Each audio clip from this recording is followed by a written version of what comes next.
അടുത്തതായി ഈശ്വര പ്രാർത്ഥനയാണ് ആലപിക്കുന്നത് കുമാരിമാർ വൈഷ്ണവി മധുശ്രീ.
സേവാഭാരതി മൈനാഗപ്പള്ളി ഇത്തരമൊരു ബോധവൽക്കരണ ക്ലാസ് ഒരു പൊതുപരിപാടി എന്ന രീതിയിൽ എന്തുകൊണ്ട് നടത്തിയെന്ന് ചോദിച്ചാൽ, നാം എല്ലാവർക്കും അറിയാം, ഇന്ന് കേരള സമൂഹത്തിന്റെ അവസ്ഥ വളരെ ഭീകരമായ അവസ്ഥയിലൂടെ കടന്നു പോവുകയാണ്.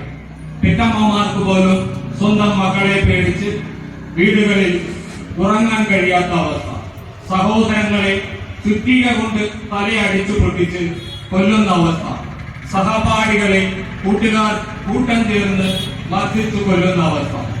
കേരളത്തിൽ നടക്കുന്ന എല്ലാ ക്രൈമുകൾക്കും 90% മയക്കുമരുന്നാണ്. ഓരോ വ്യക്തിയും സംഘടനയും ജാതി മത രാഷ്ട്രീയ വ്യത്യാസം മറന്ന് മുൻപോട്ട് വന്ന് ഈ മഹാവിപത്തിനെതിരെ കൈകോർത്താലേ നമുക്ക് നമ്മുടെ സമൂഹത്തെ രക്ഷിക്കുവാൻ കഴിയും. സേവാഭാരതി ഒരു സംഘടന എന്ന നിലയിൽ അതിനെ കടമ നിർവഹിക്കുന്നതിന്റെ തുടർച്ചയാണ് ഈ ബോധവൽക്കരണ സദസ്സ്.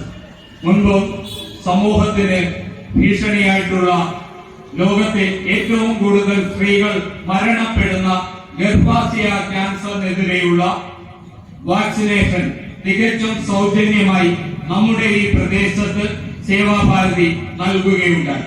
ഏകദേശം 70ഓളം പെൺകുട്ടികൾ അതിന്റെ ഗുണഭോക്താക്കളാണ്. ഇന്ന് ഈ സദസ്സിന്റെ പ്രാധാന്യം മനസ്സിലാക്കി ഇവിടെ എത്തിച്ചേർന്നിരിക്കുന്ന കുട്ടികൾക്കും മാതാപിതാക്കൾക്കും സേവാഭാരതി മൈനാഗപ്പള്ളി ആദ്യമേ സ്വാഗതം ചെയ്യുന്നു. ഈ സദസ്സിൽ എത്തിച്ചേർന്നിരിക്കുന്ന വിശിഷ്ട വ്യക്തികൾ, അധ്യക്ഷ പ്രസംഗം doctor Premachandran Nair sir, president Mynagappally Sevabharathi. ഉദ്ഘാടന പ്രസംഗം ശ്രീ ശ്രീജിത്ത് സാർ, സേവാഭാരതി ജില്ലാ ജനറൽ സെക്രട്ടറി അധ്യാപകനും കൂടിയാണ്. നമ്മുടെ ഈ വിഷയത്തിൽ മുഖ്യ പ്രഭാഷണം നടത്തുവാനായി എത്തിച്ചേർന്നിരിക്കുന്നത് Sasthamkotta excise department civil officer Shri Vishnu സാറാണ്. ഏവരെയും സ്വാഗതം ചെയ്യുന്നു. അധ്യക്ഷ പ്രസംഗത്തിലേക്കായി ഡോക്ടർ പ്രേമചന്ദ്രൻ നായർ സാർ, സേവാഭാരതി മൈനാഗപ്പള്ളി പ്രസിഡന്റിനെ ക്ഷണിച്ചുകൊള്ളുന്നു.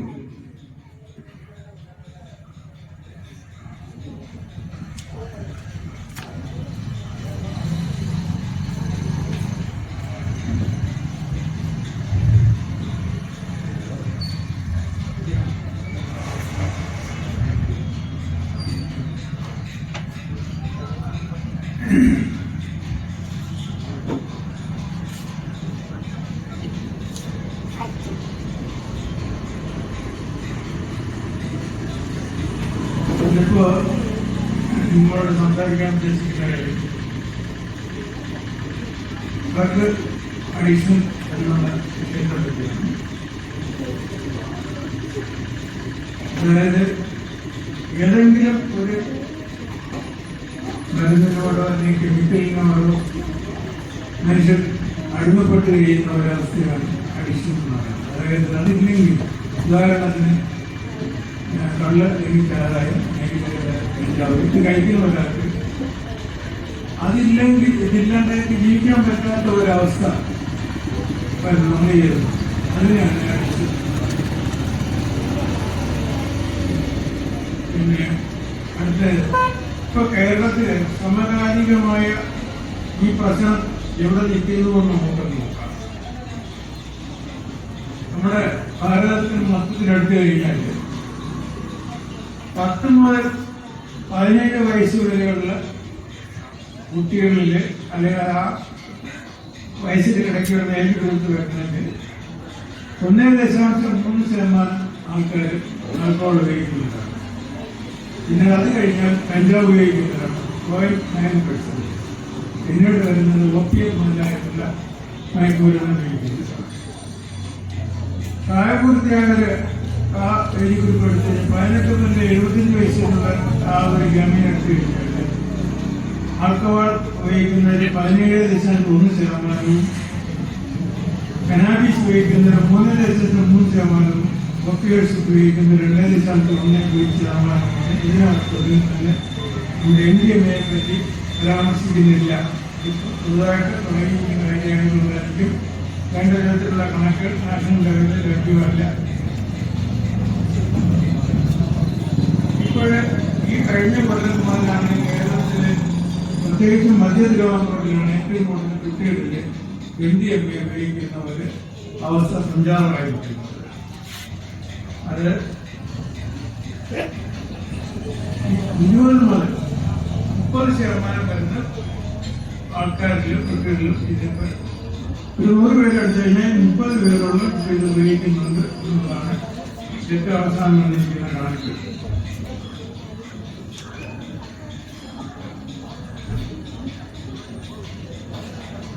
ഈ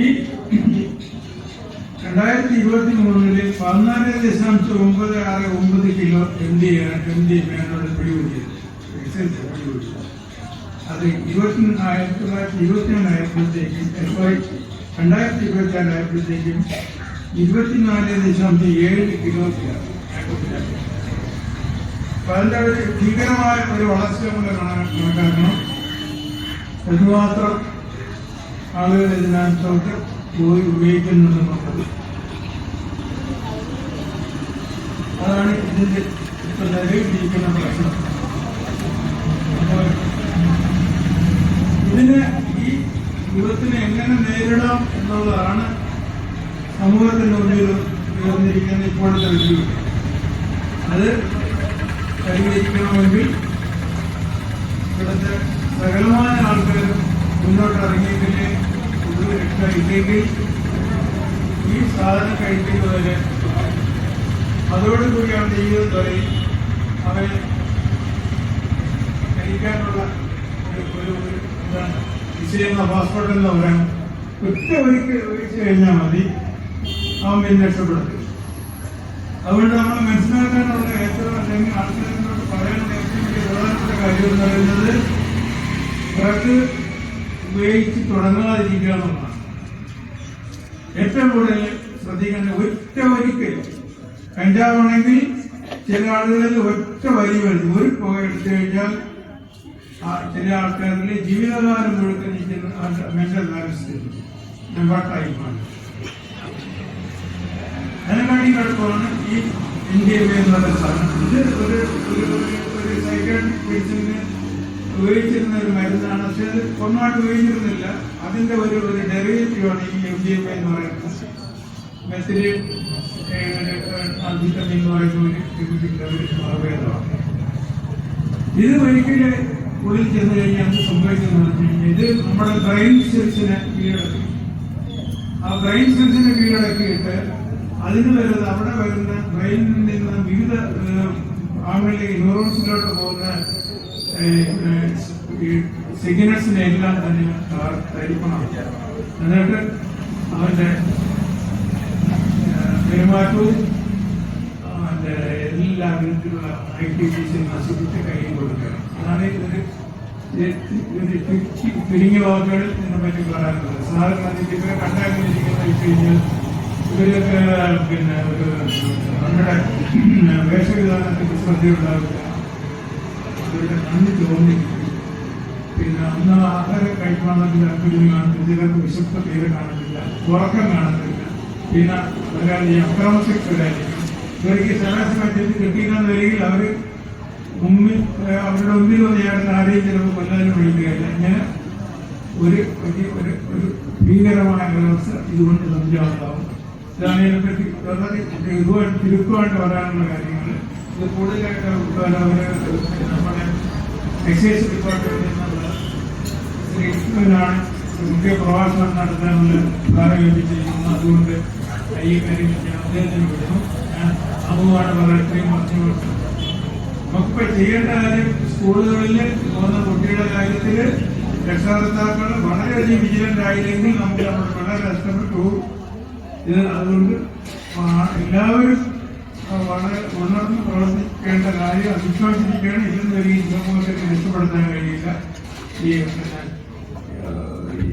എന്താ പറയുക, വളരെയധികം ഒരു യുദ്ധം നയിക്കുന്നതിനെക്കാട്ടിയും നേരിടുന്നതിനെക്കാട്ടിയും കടുപ്പമാണ് ഈ രാജ്യം നേരിടും.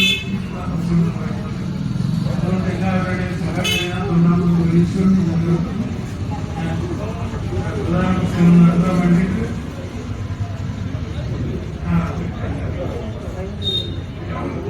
ഉൾപ്പെടെ പ്രശ്നം നടത്താൻ വേണ്ടിയിട്ട് ശ്രീജിത്തിനെ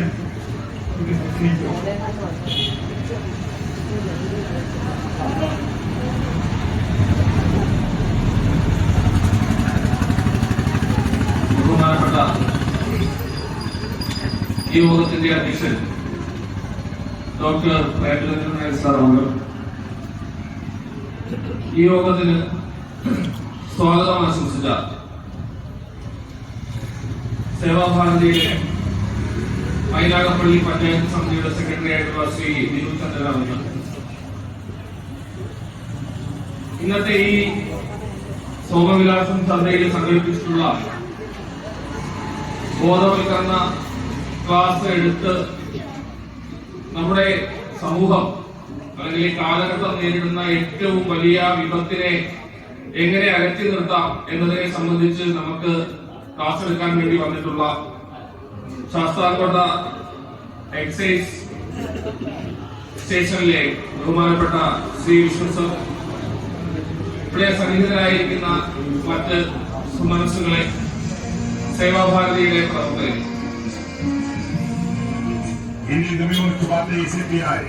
സേവാഭാരതി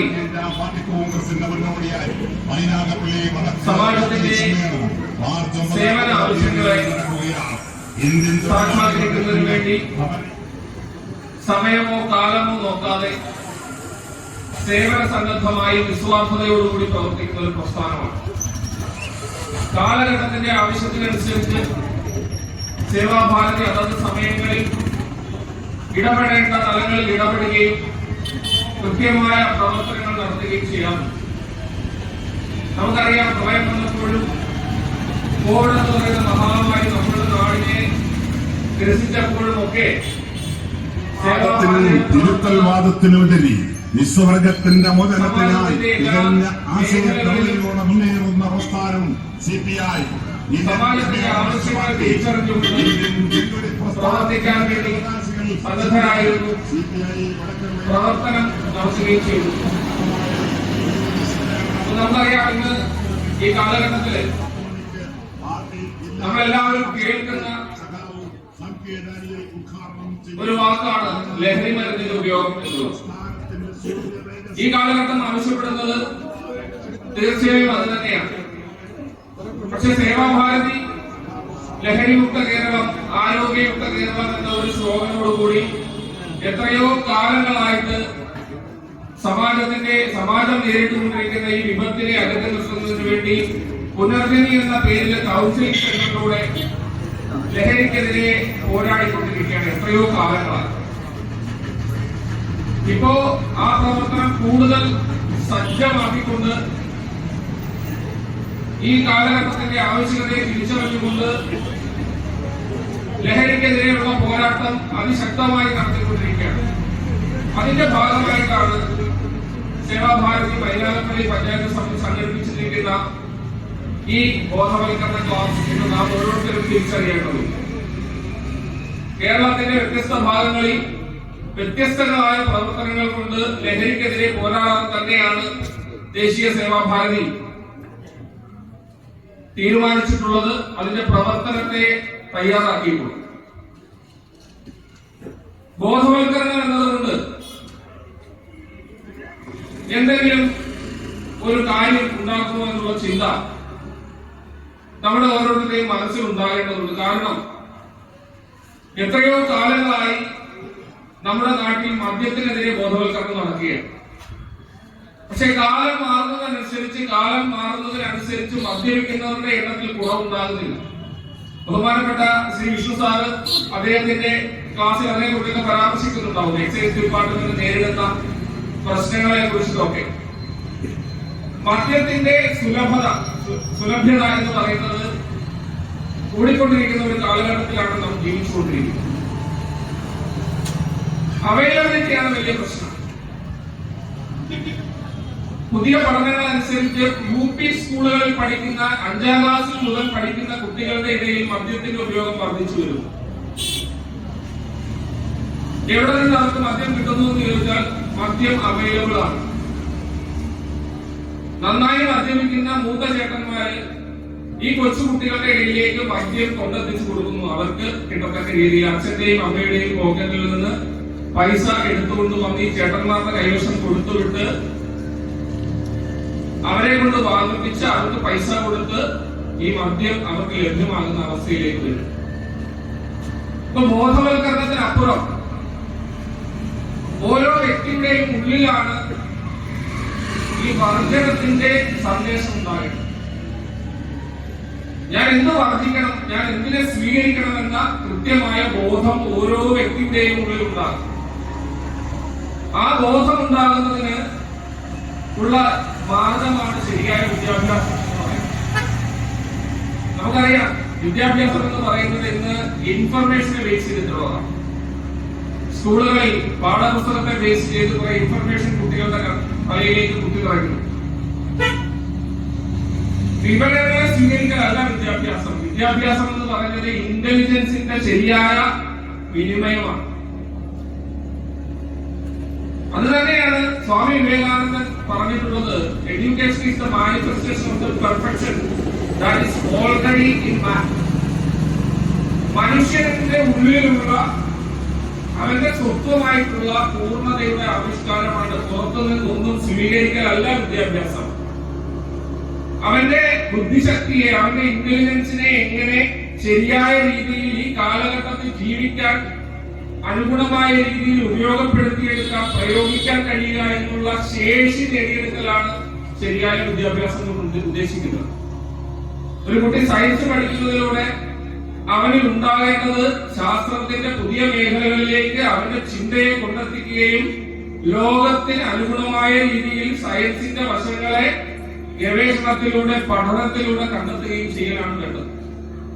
ആർട്സ് പഠിക്കുന്ന ഒരു കുട്ടിയെ സംബന്ധിച്ചിടത്തോളം കാവ്യാത്മകതയിൽ നിന്നും അല്ലെങ്കിൽ ഗദ്യഭാഗങ്ങളിൽ നിന്നും ശരിയായ മൂല്യങ്ങളെ സ്വീകരിച്ചുകൊണ്ട് ആ മൂല്യങ്ങളെ സമൂഹ ജീവിതത്തിന് ഉതകുന്ന തരത്തിൽ മാറ്റിയെടുക്കുക, പുതിയ സൃഷ്ടികൾ നടത്തുക. നമ്മുടെ കുഞ്ഞുങ്ങൾ ഇന്ന് ഏറ്റുപാടുന്നത് ഇലൂമിനാറ്റി പാട്ടാണ്. അതിന്റെ വഴികൾ ശ്രദ്ധിച്ചിട്ടുണ്ടാവും നിങ്ങൾ എല്ലാവരും.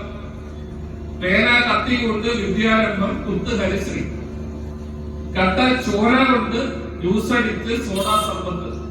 നമ്മുടെ കുഞ്ഞുങ്ങൾ ചങ്ങമ്പുഴയുടെയും ഇടപ്പള്ളിയുടെയും വൈലോപ്പള്ളിയുടെയും ഒക്കെ കവിതകളെ മറന്നുകൊണ്ട് ഏറ്റെടുത്ത് വൈറലാക്കുന്ന വഴികളാണ് ഇതൊക്കെ.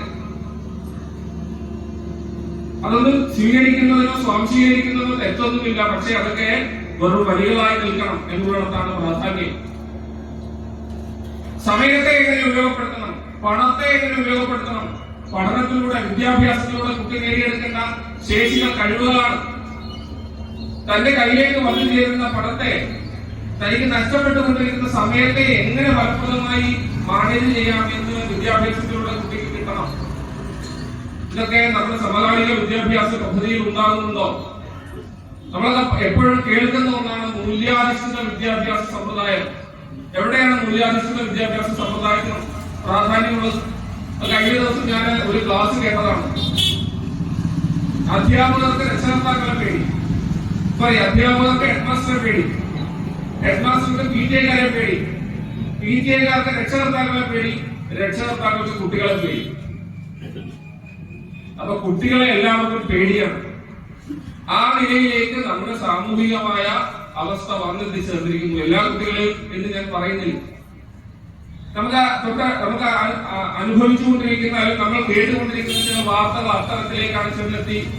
ഇന്ന് രാവിലെ മനോരമ പത്രം തുറന്നപ്പോൾ കണ്ട ന്യൂസ്, 59 ദിവസങ്ങളിലായി 65 ക്രിമിനൽ കേസുകളാണ് കേരളത്തിൽ രജിസ്റ്റർ ചെയ്തിട്ടുള്ളത്. ആ 65 ക്രിമിനൽ കേസുകളിലും ഉൾപ്പെട്ട മിക്കവരും ലഹരിക്ക് അടിമകളാണ്. ലഹരിക്ക് അടിമകളെന്ന് പറഞ്ഞാൽ മദ്യം മാത്രമല്ല. ഇപ്പൊ ഡോക്ടർ പറഞ്ഞതുപോലെ സിന്തറ്റിക് ഡ്രഗ്സ് എന്നറിയപ്പെടുന്ന അത്യന്താധുനിക മരുന്നുകളുടെ ഉപയോഗമാണ് മനുഷ്യരുടെ തലച്ചോറിനെ മനുഷ്യരല്ലാതാക്കി തീർക്കുന്നത്. നമുക്കറിയാം, ഒരു മനുഷ്യക്കുഞ്ഞ് ജനിച്ചു വീണ് അവന്റെ വളർച്ചയുടെ ഓരോ പടിയിലും കൃത്യമായി ഓരോരുത്തരുടെ ഇടപെടലോടുകൂടി, രക്ഷകർത്താക്കളുടെ ഇടപെടലോടുകൂടി, അധ്യാപകരുടെ ഇടപെടലോടുകൂടി, സമൂഹത്തിന്റെ ഇടപെടലോടുകൂടി അവൻ മൃഗീയതയിൽ നിന്ന് വളർന്ന് മനുഷ്യനാവുകയും ആ മനുഷ്യന്റെ ജന്മ തലത്തിലൂടെ കടന്നുപോയി ഈശ്വരത്വം പ്രാപിക്കുകയും ചെയ്യുക എന്നുള്ളതാണ് ഓരോ മനുഷ്യന്റെയും ജന്മ ഉദ്ദേശം എന്ന് പറയുന്നത്. നമുക്ക് ചുറ്റുപാട് കണ്ടുകൊണ്ടിരിക്കുന്നത് എന്താണ്? മനുഷ്യനായി വളരുന്ന ഓരോ കുഞ്ഞും വീണ്ടും മൃഗത്തെക്കാൾ കഷ്ടമായി പോവുകയാണ്. അമ്മയുടെ തലച്ചോറ് ചുറ്റിക ഉപയോഗിച്ച് തകർക്കുന്നു. കൂടപ്പുറത്തിനെ കാണാൻ കഴിയുന്നില്ല, സുഹൃത്തുക്കളെ കാണാൻ കഴിയുന്നില്ല, പെങ്ങന്മാരെ കാണാൻ കഴിയുന്നില്ല. ഈ അവസ്ഥയിലേക്ക് ഈ സിന്തറ്റിക് ഡ്രഗ്സ് മനുഷ്യനെ കൊണ്ടെത്തിക്കുകയാണ്. ഇതിന്റെയൊക്കെ അടിസ്ഥാനം എന്ന് പറയുന്നത് സാമൂഹികമായി മാറി വരുന്ന ചില വ്യവസ്ഥിതികളാണ്.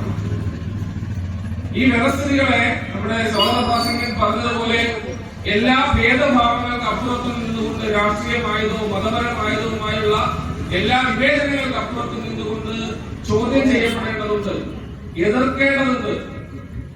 അതിനുവേണ്ടിയാണ് ഇത്തരത്തിലുള്ള സദസ്സുകൾ സാമൂഹിക പ്രാധാന്യത്തോടുകൂടി നാം സംഘടിപ്പിക്കേണ്ടത്. എല്ലാ രാഷ്ട്രീയ കക്ഷികളും, എല്ലാ മതസംഘടനകളും, എല്ലാ സാംസ്കാരിക സംഘടനകളും, എല്ലാ സാമൂഹിക സംഘടനകളും ഇത്തരത്തിലുള്ള സദസ്സുകൾ പൊതുജന മധ്യത്തിലേക്ക് എത്തിക്കണം. നമ്മുടെ നാട് നേരിടാൻ പോകുന്ന ഈ വലിയ വിപത്തിനെ കൃത്യമായി ചോദ്യം ചെയ്യപ്പെടണം. കാരണം ഇതെല്ലാം ബാധിക്കപ്പെടുന്നത് 10 വയസ്സിനും 20 വയസ്സിനും ഇടയിലുള്ള കുട്ടികളെയാണെന്ന് പറയുമ്പോൾ ഈ നാടിന് ഭാവി തലമുറയില്ല എന്ന് നാം ഓരോരുത്തരും മനസ്സിലാക്കേണ്ടതുണ്ട്. ഭാവി തലമുറയെ ഇല്ലായ്മ ചെയ്യുകയാണ്. 25,000 കോടിയുടെ ബിസിനസ്സാണ് സിന്തറ്റിക് ഡ്രഗ്സിലൂടെ കേരളത്തിൽ മാത്രം രക്ഷപ്പെടുന്നതെന്ന് ചിന്തിക്കുമ്പോൾ ഇതിൽ അത്രമാത്രം ഉപഭോക്താക്കൾ കേരളത്തിൽ ഉണ്ട് എന്ന് നാം ഓരോരുത്തരും ചിന്തിക്കണം. നമ്മുടെ വീട്ടിൽ നമ്മുടെ കയ്യിൽ നിന്ന് ആഹാരം വാങ്ങി കഴിച്ചുകൊണ്ട് നമ്മുടെ വീടിന്റെ ഒരു മുറിയിൽ ഉറങ്ങുന്ന നമ്മുടെ മകനോ മകളോ ഇതിന്റെ ഉപഭോക്താക്കൾ ആയിക്കൂടാ എന്നില്ല എന്ന് ചിന്തിക്കുന്നിടത്താണ് അതിന്റെ ഏറ്റവും ഭീകരമായ മുഖം നമ്മെ ഓരോരുത്തരും കാത്തിരിക്കുന്നത്. എല്ലാ വിപത്തുകളോടും നമ്മൾ മലയാളികൾ പൊതുവെ മാറി നിൽക്കാറുണ്ട്. എനിക്കത് തരില്ല, എന്റെ വീട്ടിൽ അങ്ങനെ ഉണ്ടാവില്ല. പക്ഷെ അങ്ങനെയല്ല. നമ്മുടെ തൊട്ടടുത്ത് തന്നെ, നമ്മുടെ ക്ലാസ് മുറിയിൽ നമ്മുടെ കുഞ്ഞിന്റെ തൊട്ടടുത്ത് ഇരുന്ന് പഠിക്കുന്ന അവന്റെ സഹപാഠിയുടെ കയ്യിൽ, അവന്റെ ബാഗിൽ, അവന്റെ ബോക്സിൽ, അവന്റെ ഇൻസ്ട്രുമെന്റ് ബോക്സിൽ, അവന്റെ ചോറുപൊതിയിൽ ഒക്കെ ഇത്തരം സാധനങ്ങൾ പല രൂപത്തിൽ, മിഠായിയുടെ രൂപത്തിൽ, സ്റ്റാമ്പിന്റെ രൂപത്തിൽ, അങ്ങനെ പലതിന്റെയും രൂപത്തിൽ ഒളിച്ചിട്ടുണ്ട്.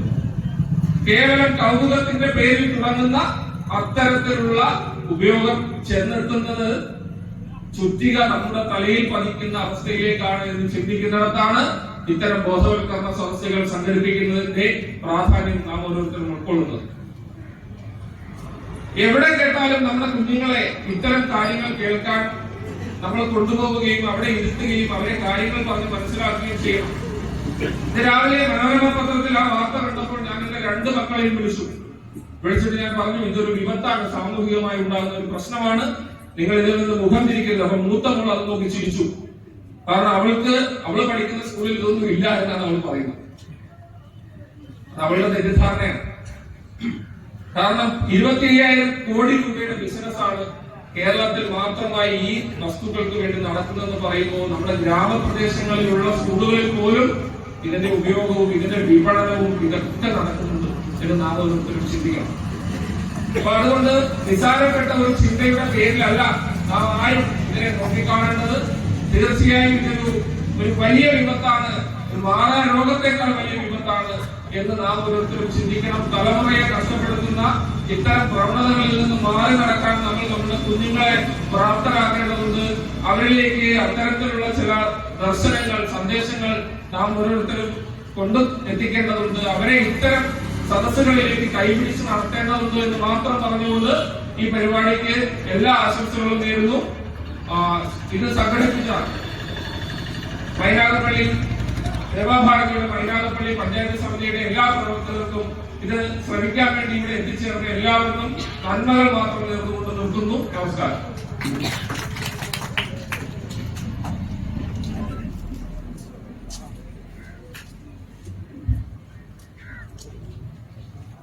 അടുത്തതായി നമ്മുടെ ഈ വിഷയത്തിൽ മുഖ്യ പ്രഭാഷണം നടത്തുവാനായി ഇവിടെ എത്തിച്ചേർന്ന നമ്മുടെ പ്രദേശത്തെ മയക്കുമരുന്ന് ലോബിക്കെതിരെ അതിശക്തമായി പ്രവർത്തിച്ചുകൊണ്ടിരിക്കുന്ന Sasthamkotta excise department civil officer Shri Vishnu സാറാണ്. സാറിനെ മൈനാഗപ്പള്ളി സേവാഭാരതി ആദ്യമേ ആദരിക്കുകയാണ്.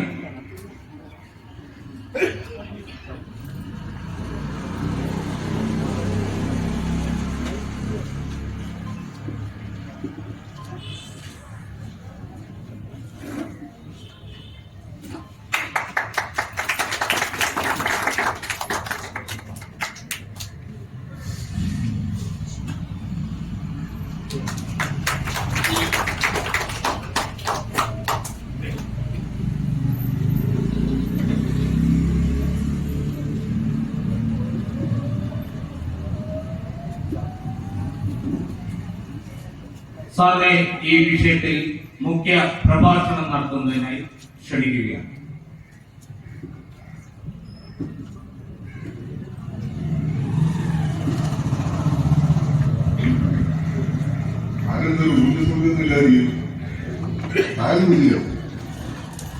എന്റെ പേര് വിഷ്ണുവാണ്.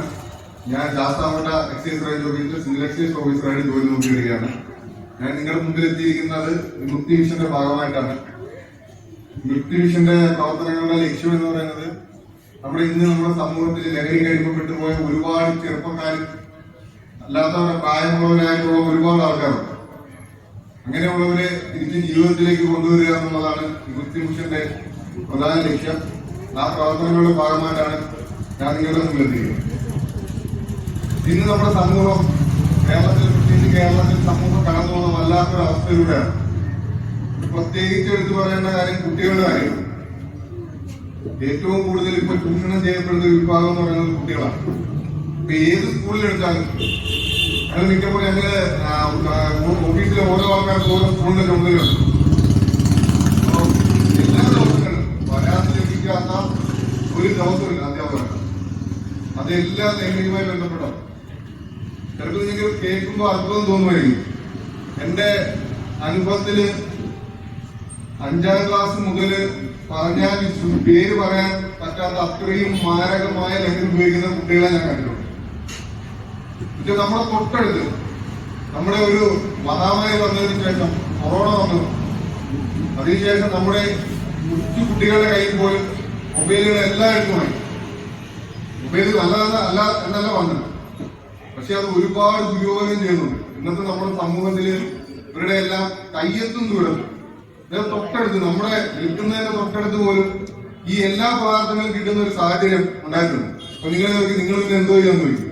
നമുക്കൊരിക്കലും ഞങ്ങളുടെ മാത്രം ഒരു പ്രവർത്തനം കൊണ്ട് അല്ലെങ്കിൽ പോലീസ് ഡിപ്പാർട്ട്മെന്റിന്റെയോ അല്ലെങ്കിൽ എക്സൈസ് ഡിപ്പാർട്ട്മെന്റിന്റെയോ ഒരു പ്രവർത്തനങ്ങൾ കൊണ്ട് മാത്രം ഒരിക്കലും നമുക്ക് ഈ വിപത്തിനെ നമുക്ക് ഒതുക്കാൻ പറ്റില്ല. അതിന് നമുക്ക് കൂട്ടായ ശ്രമത്തിലൂടെ മാത്രമേ ഇതിനെ അമർച്ച ചെയ്യാൻ സാധിക്കുന്നുള്ളൂ. ഇന്ന് നമ്മുടെ ലഹരി എന്ന് പറയുമ്പോൾ ഇന്ന് നമ്മുടെ സമൂഹത്തിൽ ഏറ്റവും കൂടുതൽ വിപത്തായി മാറിക്കൊണ്ടിരിക്കുന്നതാണ്. ഞാൻ രാസലഹരി എല്ലാം പറ്റി പറയുന്നതിന് മുമ്പ് നമ്മുടെ സ്കൂൾ കാലഘട്ടത്തിൽ നമ്മുടെ കൊച്ചു കുട്ടികളുടെ അടുത്ത് പോലും ഏറ്റവും കൂടുതൽ ദുരുപയോഗം ചെയ്യുന്ന ഒരു വസ്തുവാണ് പാൻ മസാല. ഇതിന് ഒരിക്കലും പാൻ മസാല എന്ന് ഞങ്ങൾ പറയില്ല. ഇത് വർണ്ണക്കടലാസിൽ പൊതിഞ്ഞ വിഷമെന്ന് തന്നെ പറയണം. ഇങ്ങനെ പറയാനുള്ള കാരണം ഈ പാൻ മസാല എന്നുള്ളതെന്ന് പറയുന്നത് പുകയിലയാണ്. പുകയില എന്ന് പറയുന്നത് ഒരു ചെടിയുടെ ഒരു സസ്യത്തിന്റെ ഇലയാണ്. അതൊരിക്കലും വായിലിട്ടത് കൊണ്ട് അതിനുള്ളിലെ ഇക്കോണ്ടിന്റെ വിശ്വാസങ്ങളോ മറ്റു വിശ്വാസങ്ങളോ ഒരിക്കലും നമ്മുടെ ശരീരത്തിലേക്ക് എത്തുന്നില്ല. അപ്പൊ അതിന് അവരൊരു കുറുക്കുവഴി കണ്ടുപിടിക്കും. ആ കുറുക്കുവഴി എന്ന് പറയുന്നത് നമ്മുടെ ഗ്ലാസ് ബോട്ടിൽ കുപ്പിച്ചില്. ആ കുപ്പിച്ചില് നമുക്ക് കണ്ണിന് കാണാൻ പറ്റാത്ത അത്രയും നേർത്ത പൊടികളായി പൊടിച്ച് ഈ പുകയില ഉൽപ്പന്നങ്ങളെ പുറത്തിടും. നമ്മുടെ വായിലെ കോശങ്ങൾ എന്ന് പറയുന്നത് വളരെ സെൻസിറ്റീവ് ആയിട്ടുള്ള കോശങ്ങളാണ്. അപ്പൊ ഈ വായിലെ ഈ ഭാഗങ്ങളില് ഈ കുപ്പിച്ചില്ലിന്റെ ചെറിയ തൈകള് ചെറിയ ചെറിയ മുറിവുകളുണ്ടാകും. ഈ മുറിവുകളിലൂടെയാണ് ഈ ഉപയോഗിക്കുന്നവരുടെ ഈ രക്തത്തിലേക്ക് ഇതിന്റെ വിഷാംശം എത്തുന്നത്. നമ്മുടെ കേരളത്തിലും നിരോധനമുണ്ട്. പക്ഷെ സാമ്പത്തിക ലാഭത്തിന് വേണ്ടി ഇതിനു വേണ്ടി പ്രവർത്തിക്കുന്ന മാഫിയകൾ ഏത് മാർഗത്തിലൂടെയും അത് പക്ഷേ പല സ്ഥലങ്ങളിൽ എത്തിക്കുന്നുണ്ട്. അത് നമ്മുടെ കുട്ടികളുടെ കയ്യിലേക്ക് എത്തപ്പെടുന്നുണ്ട്. ചിലപ്പോൾ കുട്ടികൾ ഇതിന്റെ തീവ്രത എത്രത്തോളം ഉണ്ടെന്ന് അവർക്ക് മനസ്സിലാക്കാൻ കഴിയില്ല. ഇതിന്റെ തീവ്രത എന്ന് പറഞ്ഞ ഉദാഹരണം പറഞ്ഞാൽ ഞാൻ കണ്ടൊരു കാഴ്ചയാണ്. ആശിക്കുന്ന കേട്ടിട്ടുണ്ടല്ലേ? ഇതിലൊക്കെ അനുഭവമുണ്ട്. ഞാൻ എൻ്റെ ഒരു കൂട്ടുകാരന്റെ അച്ഛനുമായിട്ട് ഒരിക്കല് ഹോസ്പിറ്റലിൽ പോകേണ്ടി വന്നപ്പോ ഇതിനു മുമ്പ് നമ്മുടെയൊക്കെ മക്കളുമാരെ നമുക്ക് എത്രമാത്രം ഇഷ്ടമായിരിക്കും, നമ്മൾ ഒരുപാട് സ്നേഹിക്കുന്നുണ്ടായിരിക്കും. മക്കളുമാരും തിരിച്ച് അങ്ങനെ തന്നെയായിരിക്കും. ഞാൻ ആ പറയാത്തതിലൂടെ നടന്നു പോയ സമയത്ത് ഒരമ്മ എന്റെ മകൻ മരിക്കണേ എന്ന് ദൈവത്തോട് കരഞ്ഞു പ്രാർത്ഥിക്കും. നമുക്ക് ആർക്കെങ്കിലും സങ്കല്പിക്കാൻ പറ്റുന്ന ഒരു കാര്യമാണ് ഒരു മകൻ മരിച്ചു പോകണേ അമ്മ പ്രാർത്ഥിക്കുന്ന ഒരു കാര്യം. അപ്പൊ അത് കേട്ടിട്ടെങ്കിലും നമുക്ക് ഉൾക്കൊള്ളാൻ പറ്റില്ല. അതെന്തായിരിക്കും ആ അമ്മ പ്രാർത്ഥിച്ചത്, അങ്ങനെ പറയാൻ കാര്യം എന്തായിരിക്കും എന്ന് അറിയാനൊരു ആകാംക്ഷ. ഞാൻ തിരിച്ചു വന്ന അമ്മയോട് ചോദിച്ചു എന്തുകൊണ്ടാണ് ഇങ്ങനെ പറയാൻ കാര്യമെന്ന്. ആ അമ്മയുടെ വഴി സുന്ദരനായ 16 വയസ്സ് മാത്രമുള്ള ഒരു ചെറുപ്പക്കാരൻ.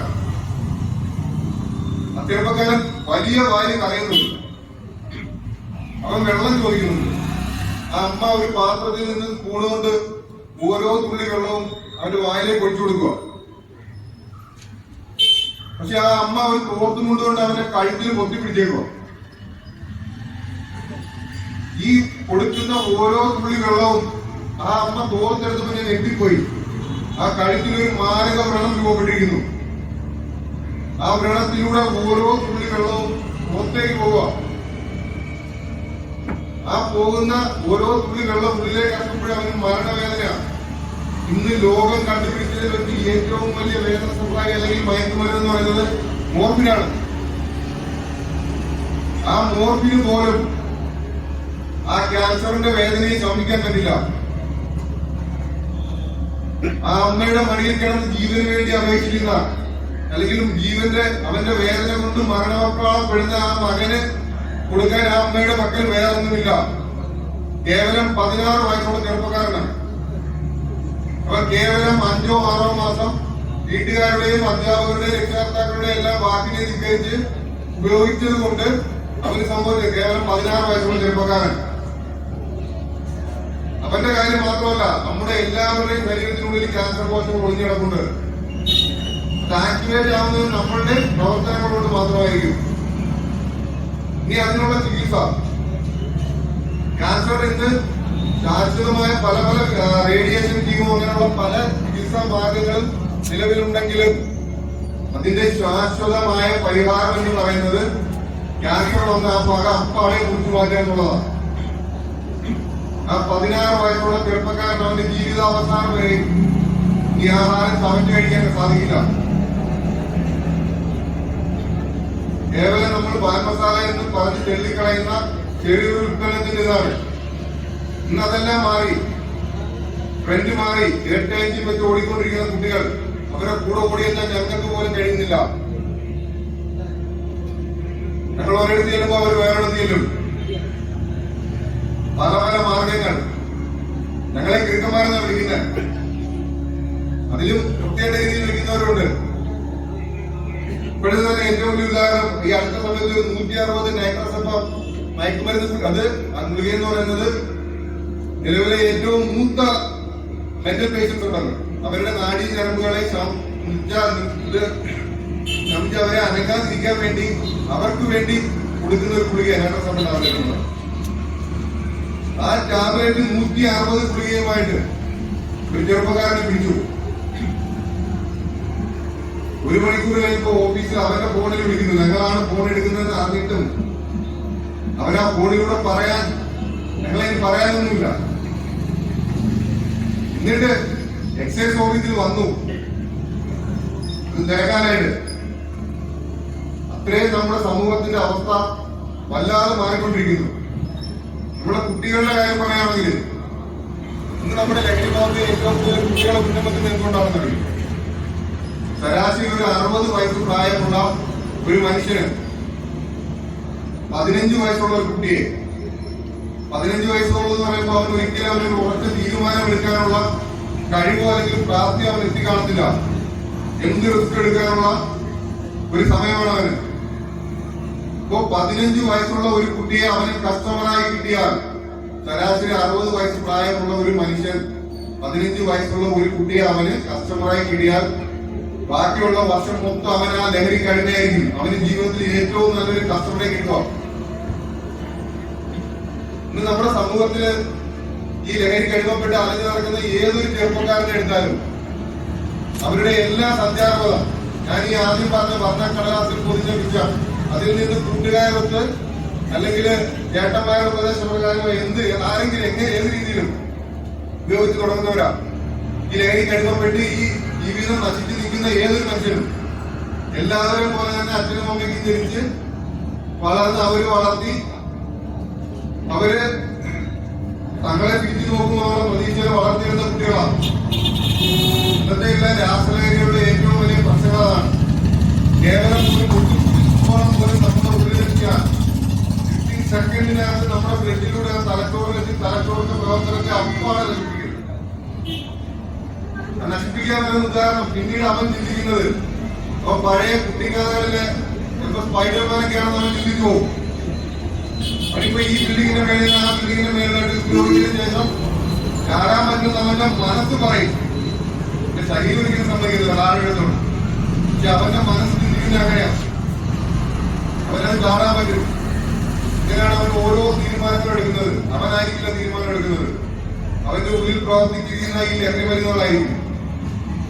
നമ്മൾ ഏറ്റവും കൂടുതൽ പ്രധാനമായിട്ട് ചെയ്യേണ്ട കാര്യം, ഞാൻ ആദ്യം പറഞ്ഞ കൊറോണയ്ക്ക് ശേഷം അതിനുശേഷം കുട്ടികളിൽ മാത്രമല്ല രക്ഷിതാക്കളിലും കുട്ടികൾ അച്ഛനമ്മമാരെ എല്ലാം പഠിപ്പിച്ചു. റീൽസ് നോക്കാൻ പഠിപ്പിച്ചു, ഫേസ്ബുക്ക് നോക്കാൻ പഠിപ്പിച്ചു. ഇപ്പൊ നമ്മളെ ഏതൊരു കൗൺസിലിങ്ങിനും ഏതൊരു കുട്ടിയെ കൗൺസിലിങ്ങിന് ചെന്നാൽ അവന്റെ ഏറ്റവും വലിയ പ്രശ്നം എന്ന് പറയുന്നത് അവന്റെ വീട്ടിൽ തന്നെയായിരിക്കും. നമുക്കൊരു കുട്ടി എന്ന് പറയുന്നത് അവന്റെ ആദ്യത്തെ വിദ്യാലയം എന്ന് പറയുന്നത് നമ്മുടെ വീട് തന്നെയാണ്. അവൻ അച്ഛനും അമ്മയും തന്നെയായിരിക്കും ഫോളോ ചെയ്യുന്നത്. എനിക്ക് ഒരു 3 വയസ്സുള്ള ഒരു മകനുണ്ട്. ഞാൻ വണ്ടി സ്റ്റാർട്ടാക്കുന്നത്, താക്കോലിട്ട് വണ്ടി സ്റ്റാർട്ടാക്കുന്നത് അവൻ നോക്കിയിരുന്നിട്ട് അവന്റെ ചെറിയ കളിപ്പാട്ട് അവനെടുത്ത് ഓട്ടിക്കുന്നതിന് മുമ്പ് അവൻ അപ്പൊ വന്ന് എന്നോട് ഒന്ന് താക്കോല് ചോദിച്ച് അതിനകത്ത് എവിടെയെങ്കിലും ഒരു ഹോളിൽ കൊണ്ടുപോയിട്ട് ആ ഹോളിൽ താക്കോല് കയറ്റി തിരിച്ചിട്ട് സ്റ്റാർട്ട് ചെയ്തിട്ട് ആ വണ്ടി എടുക്കും. ഇങ്ങനെയാണ് ഓരോ വീട്ടിലെയും അച്ഛനെയും അമ്മയും തന്നെ ആയിരിക്കും അവർ ഫോളോ ചെയ്യുന്നത്. നമ്മുടെ ഇപ്പോഴത്തെ സാഹചര്യം അനുസരിച്ച് ഒരുപാട് വീടുകളുണ്ട്, മദ്യത്തിൻ്റെതായ പ്രശ്നങ്ങൾ ഒരുപാട് വീടുകളുണ്ട്. നമുക്ക് തിരിച്ച് അവരോട് ചോദിക്കാൻ നമുക്കൊരു വോയിസ് ഇല്ലാതാവും. അച്ഛനത് ഉപയോഗിക്കാമെങ്കിൽ അല്ലെങ്കിൽ വീട്ടിൽ മുതിർന്ന ആൾക്കാരത് ഉപയോഗിക്കുന്നുണ്ടെങ്കിൽ അത് എന്തുകൊണ്ട് എനിക്ക് ചെയ്തുകൂടാ എന്ന് അവൻ സ്വാഭാവികമായിട്ട് ചിന്തിക്കും. അപ്പൊ നമ്മൾ ആദ്യം ചെയ്യേണ്ട കാര്യം നമുക്ക് അവന് വീട്ടിൽ അനുകൂലമായ ഒരു സാഹചര്യം അവന് വീട്ടിൽ നമ്മൾ ഉണ്ടായി കൊടുക്കുക. അവനെന്നല്ല, അവനെന്ന് പറയുന്നെങ്കിലും ആദ്യമൊക്കെ ആൺകുട്ടികളെ മാത്രം ശ്രദ്ധിക്കണമെന്ന് പറഞ്ഞിരുന്ന ആ ഒരു മാറ്റി ഇപ്പോഴെല്ലാവരും മാറ്റി പറയേണ്ട ഒരു അവസ്ഥയിലേക്ക് എത്തിയിരിക്കുക. പെൺകുട്ടികൾ ഒട്ടും മോശമല്ല, അവർ ആൺകുട്ടികളെക്കാൾ മുന്നിലെത്താൻ മത്സരിച്ചുകൊണ്ടിരിക്കുക. ഉദാഹരണത്തിന് ഇപ്പൊ ഏതൊരു മയക്കുമരുന്ന് കേസിലും പിടിക്കപ്പെടുന്ന കൂട്ടത്തിൽ ഒരു പെൺകുട്ടി ഉണ്ടായിരിക്കും. അവരോട്ട് മോശമല്ല, പല വീഡിയോകളും നമ്മൾ കാണുന്നതാ.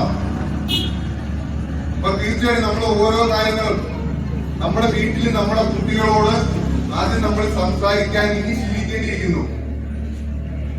കാര്യം കാലം മാറി, തലമുറ മാറി. പണ്ടത്തെ അച്ഛനും അമ്മയും അവരെ അക്സെപ്റ്റ് ചെയ്യില്ല. അവരുടെ കൂട്ടുകാരായിട്ട് ജീവിക്കുന്ന അച്ഛനും അമ്മയാണ് അവർക്ക് ആവശ്യം. അവരോട് സംസാരിക്കാൻ സമയം കണ്ടെത്തുക, അവര് പോകുന്ന വഴികളെ പറ്റി ചിന്തിക്കുക. അവൻ രാവിലെ വീട്ടിൽ നിന്ന് നിങ്ങൾ കൊടുത്തുവിടുന്ന ചോറ് പൊതിയുമായി ആ ചോറ് പൊതി കൊടുത്തുവിടുന്നതിൽ ഒരുപാട് കഷ്ടപ്പാടില്ലേ ഇല്ലേ? ആ ചോറ് പൊതിഞ്ഞ് കൊടുത്തുവിടാൻ കാണിക്കുന്ന ആർജവം അവൻ എവിടെ പോകുന്നു എന്ന് കൃത്യമായി അറിയുക. അവന്റെ പോകുന്ന വഴികൾ എന്ന് വെച്ചാൽ അവനെ ഫോളോ ചെയ്യാനല്ല പറഞ്ഞത്. അവന്റെ കൃത്യമായി അവന്റെ ബാഗുകൾ പരിശോധിക്കുക. ബാഗുകൾ പരിശോധിക്കുന്ന അവനെ ഭീഷണിപ്പെടുത്തി കൊണ്ടുപോകാൻ പരിശോധിച്ചിട്ടേ കേറ്റു എന്നുള്ള രീതിയിലായിരിക്കരുത്. അവനോട് സംസാരിക്കുക, അവന്റെ പുസ്തകങ്ങൾ എടുത്തു വെച്ചു കൊടുക്കുക, അവന്റെ ബാഗിൽ ചോറ് എടുത്തു വെച്ചു കൊടുക്കുക. അപ്പൊ നമുക്ക് തീർച്ചയായിട്ടും അറിയാൻ പറ്റും. നമുക്ക് പരിചയമില്ലാത്ത സ്മെല്ലുകള് മണങ്ങളിൽ നമുക്ക് അനുഭവപ്പെട്ടാല് ഇന്ന് നമ്മള് വേറെ നമ്മുടെ സമൂഹത്തിൽ നിൽക്കുന്നുണ്ട്. ആരാൻ നമുക്ക് ഭ്രാന്ത് പിടിച്ചാൽ കാണാൻ നല്ല ചേരാന്ന് പറയും. എന്റെ വീട്ടിലല്ലല്ലോ, അത് എന്റെ മകനല്ലല്ലോ, അല്ലെങ്കിൽ എന്റെ പെങ്ങളല്ലല്ലോ എന്ന് ചിന്തിക്കുന്ന മിണ്ടാതിരിക്കുന്ന ഒരുപാട് ആൾക്കാരുണ്ട്. ഇപ്പോ ഈ ലഹരിക്ക് അടിമപ്പെട്ടു പോയ ചെറുപ്പക്കാരുടെ എല്ലാം രക്ഷിതാക്കൾ ഇത് തന്നെയായിരിക്കും ചിന്തിച്ചിട്ടുണ്ടാവുക. ഒരിക്കലും നമ്മൾ പ്രതികരിക്കാതിരിക്കരുത്. നമ്മൾ കാണുന്നത് കൃത്യമായി അത് അറിയിക്കാൻ നമുക്ക് നിയമപരമായിട്ടുള്ള എല്ലാ സാഹചര്യങ്ങളും ഇന്നത്തെ നമ്മുടെ സമൂഹത്തിലുണ്ട്. പഴയ പോലെ ഞാൻ വിളിച്ചു പറഞ്ഞാൽ അല്ലെങ്കിൽ അറിയിച്ചാൽ എന്നെ പറഞ്ഞു കൊടുക്കും അങ്ങനെയുള്ള ചിന്താധാരൊന്നും ഇപ്പൊ ഈ ഒരു സമൂഹത്തിൽ ആവശ്യമില്ല. നമുക്ക് എന്തും വിളിച്ചു പറയാനുള്ള ഓപ്ഷനുകൾ നമ്മുടെ സമൂഹത്തിൽ നിന്ന് അവൈലബിൾ ആണ്. അപ്പൊ ഓരോ കുട്ടിയും പ്രധാനമായി അവന്റെ കൂട്ടുകാരെ നമ്മൾ കണ്ടെത്തണം. അത് ചിലപ്പോൾ പറയണമെന്നില്ല. അവൻ ആരുടെ കൂടെയാണ് സഹകരിക്കുന്നത്, അവൻ എവിടെയെല്ലാം സഞ്ചരിക്കുന്നത്, പിന്നെ അവന് കൊടുക്കുന്ന പൈസ. ഏറ്റവും കൂടുതൽ ഇന്നത്തെ രാസലഹരികൾക്ക് എല്ലാം മാരകമായ വിലയാണുള്ളത്. കേവലം ഒരു ഗ്രാം 0.5 എന്ന് പറയുന്ന 1/2 ഗ്രാമിന് 3000 രൂപയോളം വിലയുണ്ട്. നമ്മുടെ വീട്ടിലെ സാഹചര്യങ്ങൾ കൊണ്ട് നമ്മുടെ വീട്ടിൽ നിന്നാണ് ഈ കുട്ടികൾ ഇത് കൊണ്ടുപോകുന്നത് നിങ്ങൾ ചിന്തിച്ചിട്ടുണ്ടോ? അല്ല, ഇവരുടെ എല്ലാവരുടെയും ഞാൻ നേരത്തെ പറഞ്ഞ ഇന്ത്യ ഒറ്റ ട്രാക്കിലാണ് ഇവരെല്ലാം സഞ്ചരിക്കുന്നത്. ആദ്യം ഉപയോഗിച്ചു തുടങ്ങും, പിന്നീട് അത് ഉപയോഗിക്കാൻ പൈസ ഇല്ലാതെ വരുമ്പോൾ ഇവര് ഈ മാഫിയുടെ ക്യാരിയേഴ്സായി മാറും. അവസാനം എത്തപ്പെടുന്നത് ജയിലുകളിൽ തന്നെയായിരിക്കും. ഞാൻ ഈ പറയുമ്പോഴും ഒരുപാട് പേര് ചിന്തിക്കുന്നുണ്ടായിരിക്കും എന്റെ മകനെ എനിക്ക് വിശ്വാസമാണെന്ന്. ഞാൻ കൊട്ടാരക്കര ജോലി ചെയ്യുന്ന സമയത്ത് രാത്രി 12 മണിക്ക് പെട്രോളിങ്ങിന് പോവാം. കൊട്ടാരക്കര കണ്ടമുക്ക് പന്തിന്റെ ഓപ്പോസിറ്റായിട്ട് 2 കുട്ടികൾ നിൽക്കുന്നു. ഒരു 16-17 വയസ്സാണ്. അപ്പൊ എന്താണ് ഈ സമയത്ത് എനിക്ക് എണ്ണാലോ തീർന്നതാണോ എന്ത് ബുദ്ധിമുട്ടാണ് ഇരിക്കുന്നതെന്ന് അറിയത്തില്ല. അപ്പൊ ആ കുട്ടിയുടെ അടുത്ത് നിങ്ങൾ കാര്യം തിരക്കിയപ്പോ അവന്റെ സ്ഥലം വർക്കലയാണ്. 2 പേരുടെയും കൊട്ടാരക്കരയും വർക്കലയും ഏകദേശം 45 കിലോമീറ്ററോളം ഡിഫറൻസ് ഉണ്ട്. രാത്രി 12 മണിക്കാണ്. ആ അമ്മയെ വിളിച്ചിട്ടാണ് അവന്റെ നമ്പർ മേടിച്ചു. അവന്റെ കയ്യിൽ നിന്ന് നമ്പർ മേടിച്ചു. അച്ഛൻ ഗൾഫിലാണ് ഒരാളുടെ. അമ്മയെ വിളിച്ചപ്പോ അമ്മ പറഞ്ഞത് മകൻ മുറിയിൽ ഉറങ്ങിക്കിടക്കുവാണ്. രാത്രി 9 മണിക്ക് ഒരുമിച്ചിരുന്ന് ആഹാരം കഴിച്ച അമ്മയും മകനും അനിയത്തിയും അമ്മ മകനെ റൂമിൽ ഉറക്കാൻ കിടത്തിയിട്ട് അമ്മ മുറിയിൽ ഉറങ്ങാൻ പോയി. ആ അമ്മയെ അനിയത്തെയും കൂടെ കൂട്ടിയിട്ടിട്ട് രാത്രി 12 മണി സമയത്ത് 45 കിലോമീറ്റർ സഞ്ചരിച്ച് കൊട്ടാരക്കരയിൽ എത്തിയിട്ട് തിരിച്ച് 45 കിലോമീറ്റർ സഞ്ചരിച്ച് വർക്കലെത്തണം. ഇതിന്റെ തീവ്രത എന്തുമാത്രമായിരിക്കും? രാസലഹരി ഉപയോഗിക്കുന്ന ഏതൊരു മനുഷ്യനെടുത്താലും ഇതിന്റെ പ്രവർത്തന തത്വം ഞാൻ നേരത്തെ പറഞ്ഞു തന്നെ. ആദ്യം നമ്മളെ ആക്ടിവേഷൻ ആക്കും പോലും അഭിനയിക്കുന്ന ഒരു സാധനം കേവലം 3-4 മണിക്കൂർ. അതിനുശേഷം ഈ പോകുന്ന അഡിക്ഷനിലേക്കായിരിക്കും. പിന്നീട് ഒരിക്കലും നോർമൽ ഒരു മനുഷ്യനായിട്ടല്ല നമ്മൾ തിരിച്ചു വരിക. ഇത് നെഗറ്റീവ് എനർജി ആയിരിക്കും നമുക്ക് ഉണ്ടാക്കുക. പിന്നെ പോസിറ്റീവ് എനർജി അല്ലെങ്കിൽ നോർമൽ ഒരു മനുഷ്യനായിട്ട് തിരിച്ചു വരണമെങ്കിൽ ആ ലഹരി കൂടിയെത്തിക്കുക ശരീരത്തിന്.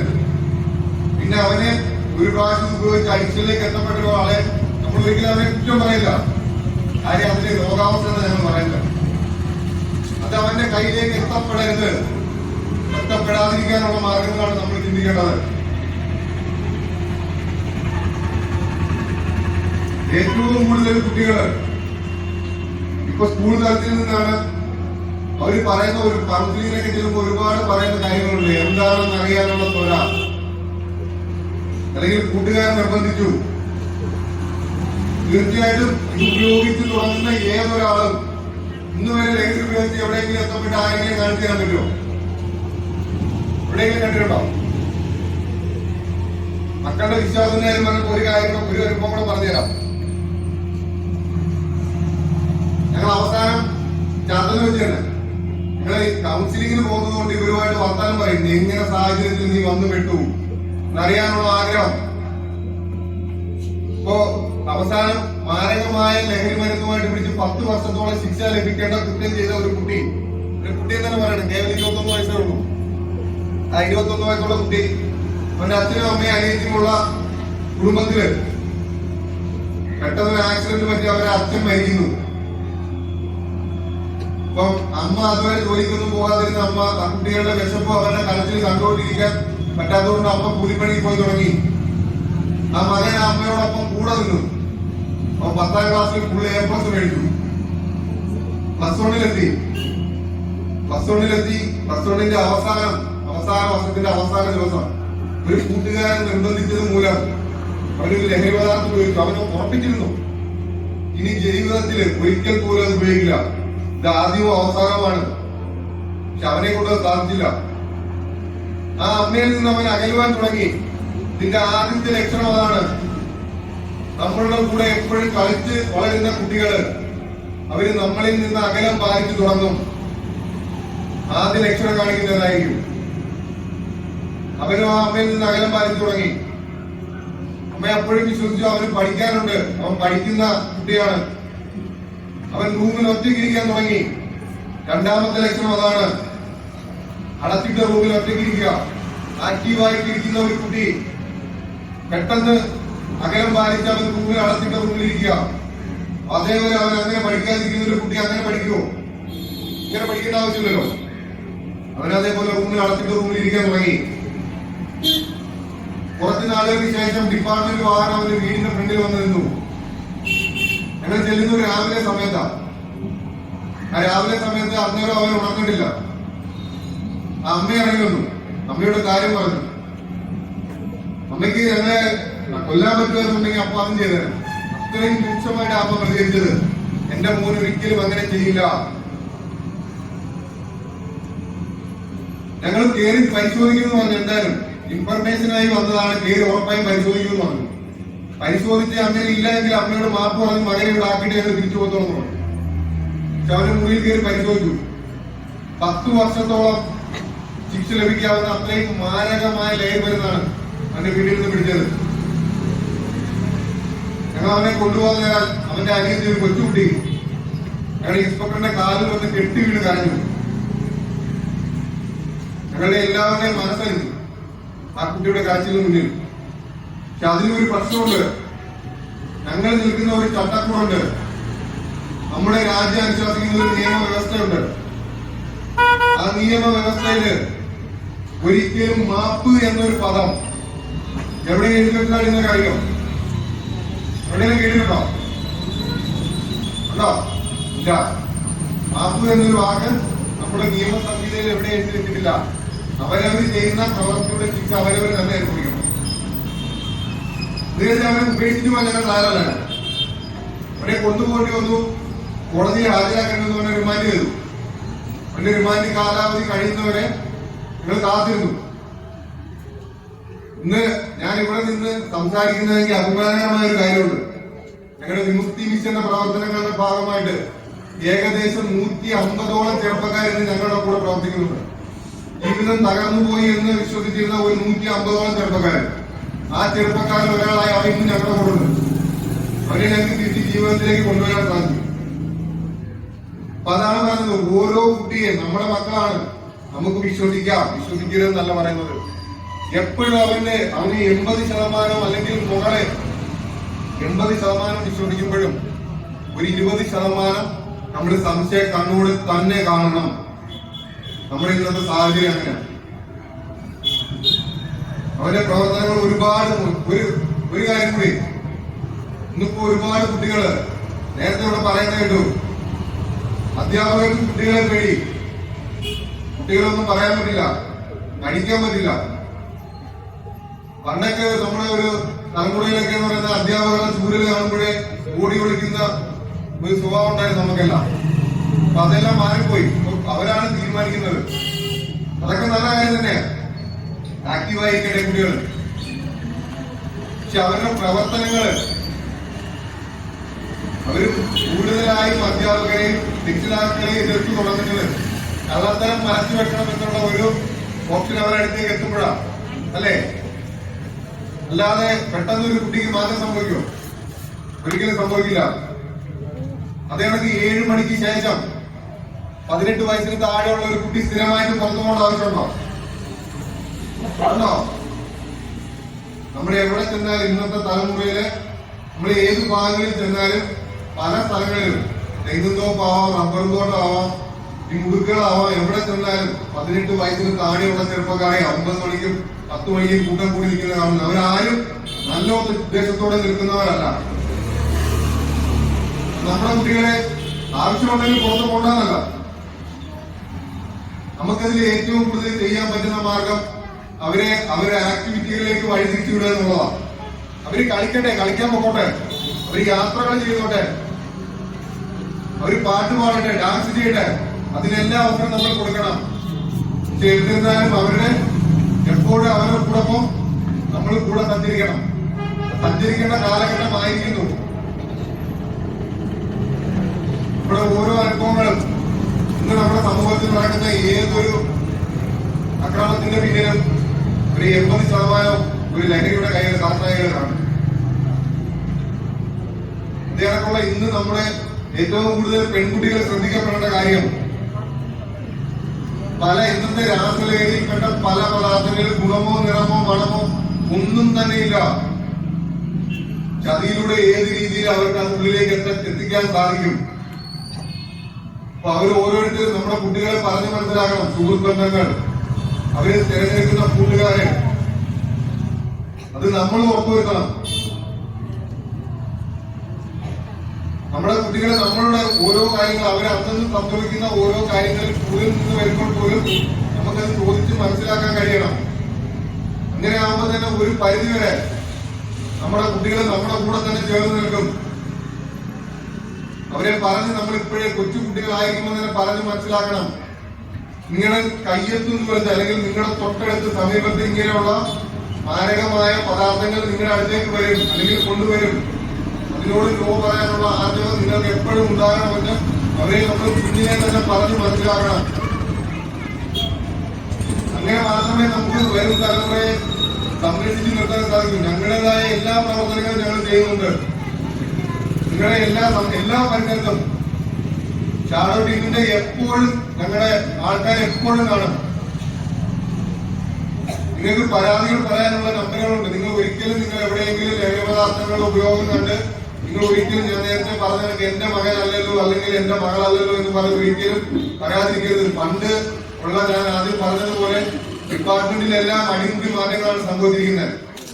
പഴയ ആൾക്കാരൊക്കെ പറയും, പലരും ചോദിക്കുന്ന, കുറച്ച് പ്രായമൊക്കെ ഉള്ള ആൾക്കാർ ചോദിക്കുന്ന ഒരു സംശയമുണ്ട്. ഞങ്ങൾ വിളിച്ചു പറഞ്ഞാൽ ഇനി അവന്റെ അടുത്ത് പോയി പറയുമോ, അവൻ ഞങ്ങളെ ജീവിക്കാൻ സമ്മതിക്കുമോ? അങ്ങനെയുള്ള യാതൊരു പ്രശ്നങ്ങളും ഇല്ല. അതിനുള്ള എല്ലാ മാർഗങ്ങളും ഇന്ന് നിലവിലുണ്ട്. ഡിപ്പാർട്ട്മെന്റ് പിടിക്കുന്ന 80% കേസുകൾ ഇതേപോലെ ഇൻഫർമേഷൻ കൊണ്ടാണ് കിട്ടുന്നത്.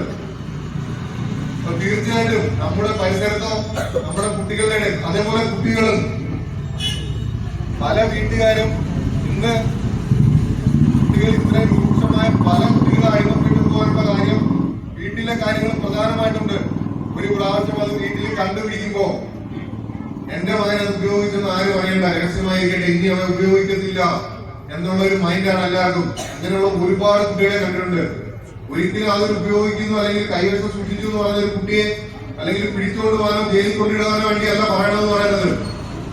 അവന്റെ ആദ്യ സ്റ്റേജുകള് നമുക്ക് സ്റ്റേജിൽ സുഖമായിട്ട് അവനെ തിരിച്ച് ജീവിതത്തിലേക്ക് കൊണ്ടുവരാൻ പറ്റും.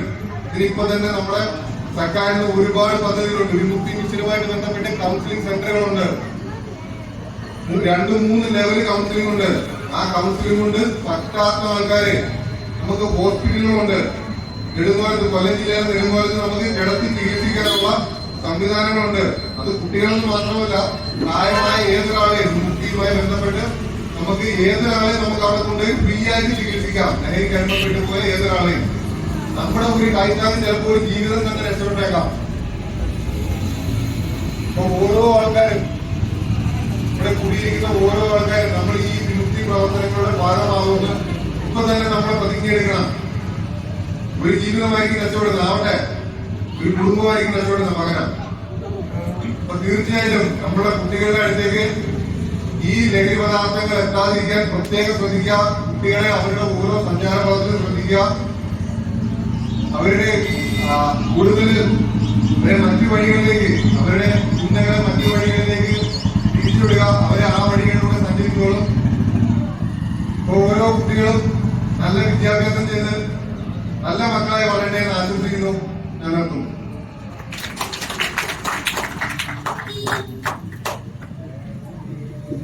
അടുത്തതായി നാം എല്ലാവരും ചേർന്ന് ഈ ലഹരിക്കെതിരെ പ്രതിജ്ഞ എടുക്കുകയാണ്. ഒരു 2 മിനിറ്റ്, അതിനുശേഷം നമുക്ക് പിരിയാം. എല്ലാവരും അവരവരുടെ സ്ഥലത്ത് എഴുന്നേറ്റ് നിന്ന് വലത് കൈ മുന്നോട്ട് വെക്കും. എന്നിട്ട് ഞാൻ പറയുന്നത് ഏറ്റ് ഉറക്കം ചെല്ലണം. ഓക്കെയാണ്? മയക്കുമരുന്നിന്റെ ഉപയോഗം വ്യക്തികളെയും കുടുംബാംഗങ്ങളെയും ആരോഗ്യപരമായും സാമ്പത്തികപരമായും സാമൂഹികപരമായും സാംസ്കാരികപരമായും നശിപ്പിക്കുന്ന സാമൂഹ്യ വിപത്താണ് എന്ന് ഞാൻ മനസ്സിലാക്കുന്നു. ഞാൻ ഇവ ഉപയോഗിക്കുകയോ അത് ഉപയോഗിക്കാൻ മറ്റുള്ളവരെ പ്രേരിപ്പിക്കുകയോ